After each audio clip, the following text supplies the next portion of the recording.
Hello and welcome to World Kindness Day. Treat for you today, cultural change consultant, an internationally acclaimed public speaker, a podcaster, award winner for most inspirational book. When Prime Minister Theresa May said, "You're transforming the concept of sponsorship and inspiring thousands of acts of kindness across the country." It's true. Now, this powerhouse of kindness right now is travelling 5,000 miles across the UK on an elliptical bike.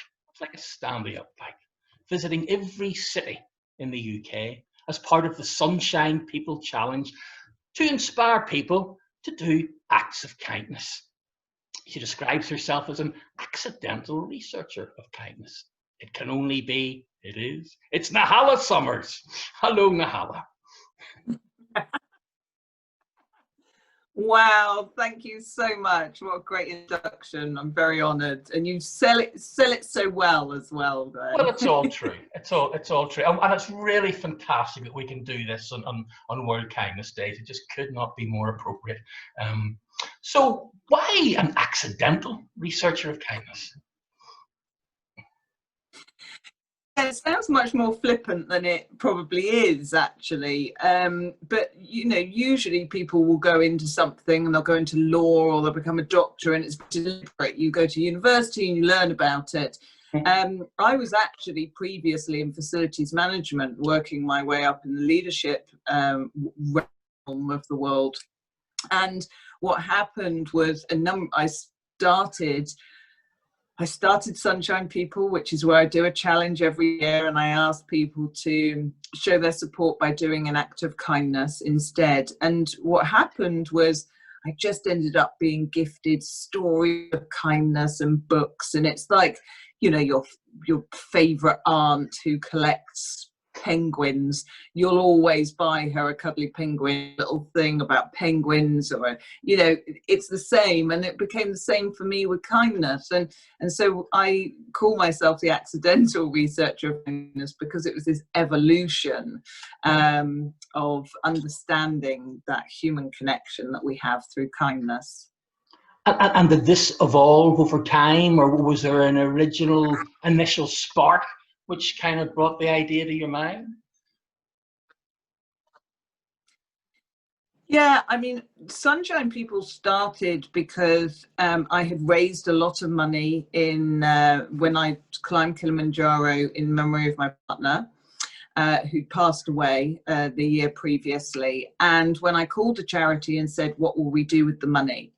they'd said, "Oh, it's just gone into the pot." And I didn't want his memory to be about that. And I also wanted to start a conversation about the power of kindness over money. You know, what do we do when we give money to charities, for example? There's so much that we can do to understand what charities are doing or get involved with the work. And it became this kind of evolution of understanding human connection and kindness more. And so that was really where it started 8 years ago. And I started to understand, after all my years within the corporate world, that actually the fundamental issue within workplaces was actually unkindness. And when you start to look at that and you start to break it all down, stress and anxiety and profitability even, which are on two different spectrums, are all affected by unkindness within workplaces. It's so easy for us to say, "Oh, well, we'll put in a mental health first aider and that will fix the problem." But ultimately, it's a cultural change that needs to happen within a workplace to reduce stress and anxiety. So, yeah, it became this kind of evolution between this side hobby and love to something more tangible. And that resulted in your book, A Culture of Kindness, I take it. Yes, that resulted in my book, A Culture of Kindness, and the podcast, A Culture of Kindness. And, you know, so that's my Culture of Kindness work. And then on my other side, the Sunshine People work, which is every year I do these challenges, and the challenges get bigger and more ridiculous every year. And I cycled across America in 2018 and walked 500 miles last year from Swanage to Gretna Green, and this year I'm up on 5,000 miles doing on an elliptigo, and I will have written kindness across England. So it has taken me over the last 30 days from Durham down to Leicester, and yeah, tomorrow I finish writing that. Will put me at 4,500 miles, so it'll just be a quick 500 miles to finish off, and I can go home and not do very much for a while, well, a few days anyway. Well, that's fantastic. And to take me right back, I love the story of the kind stranger on the beach. That to me seemed to be a point in time where it lifted your spirits and you became a little bit more optimistic and appreciative of the power of kindness. Yeah, for sure. It really stuck with me. The loss of my partner Paul back in 2012 was flooring, as anybody who's gone through grief and sudden death like that as well, and will know and understand. And I really resigned myself into the house. I couldn't leave. It got worse and worse. I couldn't have people in the house. I really just was not coping at all. And on this one particular day, we lived just along on Weston-super-Mare nearby the beach, and I stepped over onto the beach on this, and I don't know what kind of pulled me out of the house and onto that beach that day. I couldn't tell you.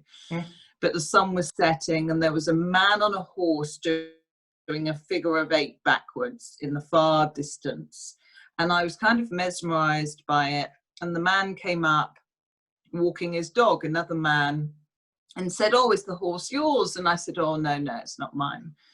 And he started this kind of monologue of stories about his life, how he had worked with horses and the healing powers that they had, and just went on in this kind of rhythmic way.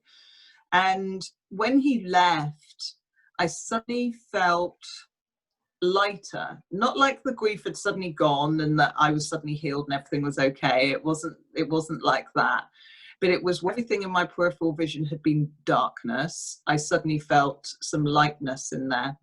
And that was really something that was so momentous to me. I can still feel that feeling now when I close my eyes and I think about it. And it was a very powerful moment for me that I knew was going to be impactful.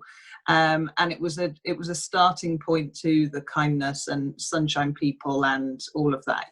It's powerful to the point that what we do makes a difference. It absolutely makes a difference. You give somebody 10 minutes of time and you can change the way that they feel.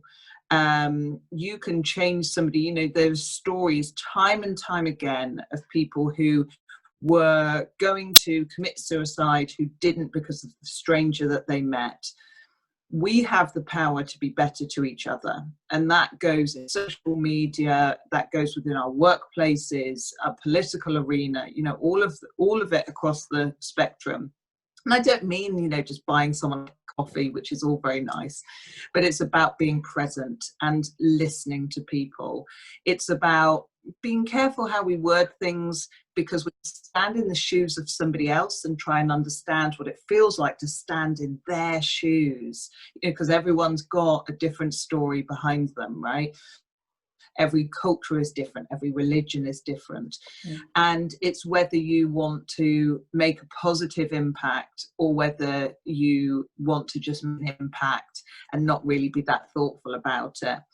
So yeah, kindness is, a number of different values underneath it that I talk about within the workplace culture of kindness.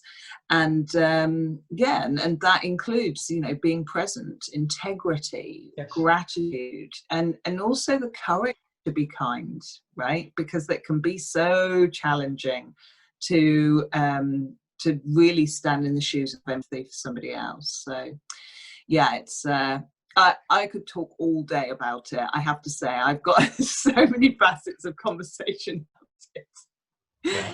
I'm looking forward to being part of your podcast, and we can get a good long chat. And it's incredible. People don't even realise sometimes the ripples which they leave behind. Like the gentleman on the beach, would he not just love to know the impact which he's had? It's an amazing thing. The power of it cannot be underestimated. So what should people do to support your current mission? I know you're coming to the end of it. You're down to your last 500 miles. Yeah. Yes. So the last 500 miles, because I couldn't do Southern Ireland, I'm doing a big heart shape from Leicester round to, I'm cheating a little bit because I've picked the flattest part of the UK. But at this point on the journey, I think I'm allowed. I'm giving myself that as being kind to myself. So I'm doing a great big heart, and I'm asking people to also go out on their favorite Strava, or maybe they'll draw it on a map and go and draw their own heart onto the UK through riding their bike or walking or running or however they want, rollerblading, elliptigoing, and come and join the revolution. There's lots of people getting involved in it. You can join up on the social media, which is @SponsorKindness. So you go onto Facebook or Instagram and Twitter, and you can post about what you've done and your heart shape on World Kindness Day, which is Friday the 13th.